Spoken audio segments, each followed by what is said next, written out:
మరి గత బీఆర్ఎస్ ప్రభుత్వంలో వీళ్ళకి తెలిసి ఆ పనులు మొదలైనవి, పనులు ముందుకు పోయినాయి. మనం అధికారంలో వచ్చిన తర్వాత ఇది జాగ్రత్త తినాలి. మనం అధికారంలో వచ్చిన తర్వాత కాంగ్రెస్ ప్రభుత్వం వచ్చిన తర్వాత రాయలసీమ లిఫ్ట్ ఇరిగేషన్ స్కీమ్ ఏదైతే 3 TMC పర్ డే ఆంధ్రప్రదేశ్ ప్రభుత్వం ఇల్లీగల్గా అక్రమంగా మొదలుపెట్టిందో ఆ పనులు ఆపించగలిగినని చెప్పి నేను మనం చేస్తున్నాను. నెక్స్ట్ అదేవిధంగా ఈ పోతిరెడ్డిపాడు హెడ్ రెగ్యులేటర్ విషయంలో అసెంబ్లీలో తీర్మానం చేసినాం. KRMBలో కేంద్ర ప్రభుత్వంలో న్యాయపరంగా అన్ని విధాలుగా పోరాటం చేస్తున్నాం. మరి ఇవన్నీ కూడా మన ప్రభుత్వం పోతిరెడ్డిపాడు హెడ్ రెగ్యులేటర్ దాన్ని రెస్ట్రైన్ చేయడానికి ఏమేమి స్టెప్స్ తీసుకున్నో స్పష్టంగా చెప్పడం జరిగింది. నెక్స్ట్ అదేవిధంగా ఆంధ్రప్రదేశ్ రీఆర్గనైజేషన్ యాక్ట్లో కృష్ణా జలాల విషయంలో ఒకటి ఉంది. ఏంటంటే కృష్ణా నదీ జలాలు ఎవరు ఎంత ఉపయోగించుకుంటారో ఒక లెక్క ఉండాలని టెలిమెట్రీ ఇన్స్ట్రుమెంట్స్ పెట్టమన్నారు. టెలిమెట్రీ ఇన్స్ట్రుమెంట్స్ అంటే ఎంత water quantity is flowing per day అని లెక్కేయడానికి. అది సెంట్రల్ ఆఫీస్లో మానిటర్ చేస్తారు. 10 ఏళ్ల పాటు గత ప్రభుత్వం కృష్ణా నదీ జలాల విషయంలో తెలంగాణకు ఎంత అన్యాయం చేసిందంటే కనీసం టెలిమెట్రీ ఇన్స్ట్రుమెంట్స్ పెట్టించలేకపోయినరు. కాంగ్రెస్ ప్రభుత్వం వచ్చిన తర్వాత మేము కేంద్ర ప్రభుత్వంతో KRMBతో పట్టుబట్టి ఆంధ్రప్రదేశ్ ప్రభుత్వం ఈ టెలిమెట్రీ ఇన్స్ట్రుమెంట్స్కి వాళ్ళు ఇవ్వాల్సిన బడ్జెట్ వాళ్ళు ఇవ్వకున్నా మేం బడ్జెట్ ఇస్తాం, వాళ్ళ సైడ్ టెలిమెట్రీ ఇన్స్ట్రుమెంట్స్ పెట్టడానికి కూడా మేం బడ్జెట్ ఇస్తామని చెప్పి కొంత అమౌంట్ ఇవ్వడం జరిగింది. ఇంకొంత మరి ఎంతైతే అంత ఖర్చు పెడదామని చెప్పి కూడా స్పష్టంగా చెప్పినాం. నెక్స్ట్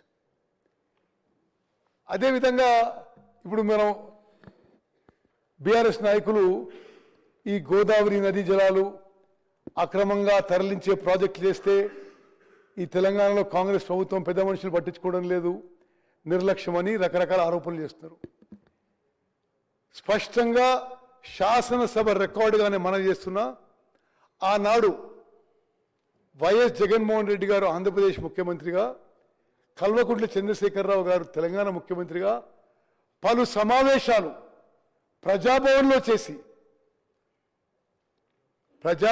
చేసి ఆంధ్రాకి లాభమయ్యే విధంగా, ఆంధ్రాకి మేలు జరిగే విధంగా చర్చలు కొనసాగిందని చెప్పి నేను మనవి చేస్తున్నా. ఇప్పుడేమో బీఆర్ఎస్ పెద్ద మనుషులు ఆంధ్రప్రదేశ్ అక్రమంగా నీళ్లు తరలించకపోతుంది ఈ ప్రభుత్వం ఏం చేస్తుందో ఆరోపణ చేస్తారు. ఆనాడు స్వయాన ముఖ్యమంత్రి కేసీఆర్ గారు గోదావరి జలాలని రాయలసీమ తీసుకుపోయి రత్నాలసీమ చేస్తా అని చెప్పిండు. అనేక సందర్భాల్లో శాసనసభలో చెప్పిండు. అక్కడికి రాయలసీమ పోయి మరి అక్కడ శాసనసభ్యురాలు రోజా ఎట్లా చెప్పిండు. మరి మీ అందరికి తెలుసు ఆ విషయం.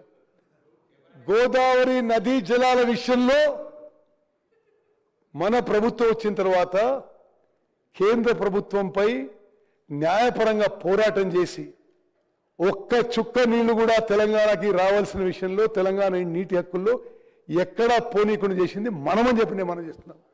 నెక్స్ట్ ఇవన్నీ ఇప్పుడు ఆ రోజు వాళ్ళు సమావేశాలు పెట్టుకొని ఆంధ్ర తెలంగాణ వేరు వేరు కాదు, బేసిన్లు లేవు, బేసిజాలు లేవు, ఇంకా ఎన్నెన్నో ఉన్నాయి ఇటువంటివి. వాళ్ళేమో ఆంధ్రప్రదేశ్కి తెలంగాణ నీటి హక్కులకి ఇబ్బంది కలిగే విధంగా చర్చలు జరిపి ముందుకు పోయినరు. మేమేమో అన్నీ ఆపిస్తున్నాం. ఇప్పుడు ఆపిస్తుంటే అసత్య ప్రచారాలు, ఒక ఫాల్స్ నెరేటివ్ బీఆర్ఎస్ పార్టీ పెద్ద మనుషులు ప్రజల్లోకి తీసుకుపోతున్న విషయం యావత్ తెలంగాణ ప్రజానీకాన్ని గుర్తుపెట్టుకోవాలని చెప్పి మనం చేస్తాం. నెక్స్ట్ ఇది ఉదాహరణకి ఒక ఉదాహరణ ఇస్తా. Rayalaseema lift irrigation scheme 3 TMC per day అంటే ప్రతిరోజు 3 TMCలు శ్రీశైలంలో అబ్సల్యూట్ బాటం నుంచి లిఫ్ట్ చేసే విధంగా గతంలో బీఆర్ఎస్ ప్రభుత్వంలో ప్లాన్ చేస్తే, అంటే శ్రీశైలం 797 లెవెల్ నుంచి ప్లాన్ చేస్తే కేంద్ర ప్రభుత్వము ఒక అపెక్స్ కౌన్సిల్ మీటింగ్ పిలిచింది. దాని మీద అపెక్స్ కౌన్సిల్ మీటింగ్ పిలిస్తే గత ముఖ్యమంత్రి కేసీఆర్ గారు ఆంధ్రప్రదేశ్ ఈ రాయలసీమ లిఫ్ట్ ఇరిగేషన్ స్కీమ్ కట్టుకోవడానికి దోహదపడే విధంగా వాళ్ళు పిలిచినప్పుడు ఇప్పుడు నేను రాలేను అని చెప్పి ఆ Rayalaseema lift irrigation scheme tenders పూర్తయినాక కొంతకాలం తర్వాత అపెక్స్ కౌన్సిల్ మీటింగ్ పోవడం జరిగింది. మనం తెలంగాణలో కాంగ్రెస్ ప్రభుత్వం వచ్చిన తర్వాతనే రాయలసీమ లిఫ్ట్ ఇరిగేషన్ స్కీమ్ పనులు ఆపించిందని చెప్పి కూడా నేను మనం చేస్తున్నాను. నెక్స్ట్ సరే నెక్స్ట్ అదేవిధంగా రాయలసీమ లిఫ్ట్ ఇరిగేషన్ స్కీమ్లో నేను సరే టైం తక్కువ ఉందని I just skip some slides. ఇప్పుడు మన ఎఫర్ట్స్ వల్ల ఇప్పుడు రాయలసీమ లిఫ్ట్ ఇరిగేషన్ స్కీమ్ పనులు ఆపించినము. వద్దండి నెక్స్ట్ నెక్స్ట్ ఓకే. ఇప్పుడు ఈ ఫర్దర్ టర్మ్స్ ఆఫ్ రెఫరెన్స్ విషయంలో మనం బ్రిజేష్ ట్రిబ్యునల్ ముందు వాదనలు జరుగుతున్నాయి. ఆంధ్రప్రదేశ్ ఏమన్నదంటే ఆంధ్రప్రదేశ్ రీఆర్గనైజేషన్ యాక్ట్ సెక్షన్ 89 ప్రకారము బ్రిజేష్ ట్రిబ్యునల్ వాదనలు వినాలని చెప్పింది. మనమేం చెప్పినాం, section 3 of interstate river waters dispute act of 1956 దాని కింద వినాలని చెప్పినాం. అంటే ఈ సెక్షన్ 3 కింద వింటే తెలంగాణకి న్యాయం జరుగుతుంది. ఆంధ్రప్రదేశ్ తెలంగాణ వాదనలు విన్న తర్వాత ఈ బ్రిజేష్ ట్రిబ్యునల్ మన ఆర్గ్యుమెంట్స్ ఒప్పుకొని ఇప్పుడు justice Brijesh tribunal section 3 of interstate water disputes act ప్రకారం వాదనలు వింటున్న విషయం కూడా యావత్ తెలంగాణ ప్రజానీకం తెలియజేస్తున్నాం. నెక్స్ట్ అదేవిధంగా ఇప్పుడు మనం ఈ ఫైనల్ ఆర్గ్యుమెంట్స్లో కూడా సెక్షన్ 3 ప్రకారం ముందుకు పోవాలని చెప్పి ట్రిబ్యునల్ ముందు చెప్పినాం. మనం దాంట్లో కొంత సక్సెస్ అనే విషయం కూడా మనం చేస్తున్నాం.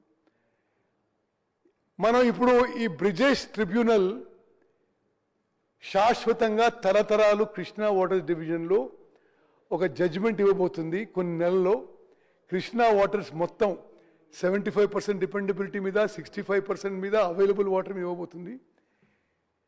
ఇటువంటి ఈ సమయంలో కృష్ణా వాటర్స్ డివిజన్లో మన ఆర్గ్యుమెంట్స్ ఏవైతే ఇప్పుడు వాదనలు మనం ఆ ట్రిబ్యునల్ ముందు పెడుతున్నామో అది కూడా ఈ స్లైడ్లో ఎక్స్ప్లెయిన్ చేసినాం. ఒక విషయం మీకు చెప్తాను. గతంలో బీఆర్ఎస్ ప్రభుత్వం ఉన్నప్పుడు శ్రీశైలం బ్యాక్ వాటర్ నుంచి కృష్ణానది నుంచి కృష్ణానది జలాలని అక్రమంగా రాయలసీమకి తరలించకపోతే ఆనాడు బీఆర్ఎస్ ప్రభుత్వం నోరు మెదపలే. మేము వచ్చిన తర్వాత కృష్ణానది జలాలు కృష్ణా బేసిన్ రైతులకి ఉమ్మడి మహబూబ్ నగర్, ఉమ్మడి నల్గొండ, కొంత ఖమ్మం, కొంత రంగారెడ్డి జిల్లా ఇక్కడ ఉపయోగించిన తర్వాత ఇక్కడ పూర్తయిన తర్వాతనే ఇది ఇన్ బేసిన్ కృష్ణా బేసిన్లో ఉన్నవి అవుట్ ఆఫ్ బేసిన్ తీసుకుపోవాలని చెప్పి మన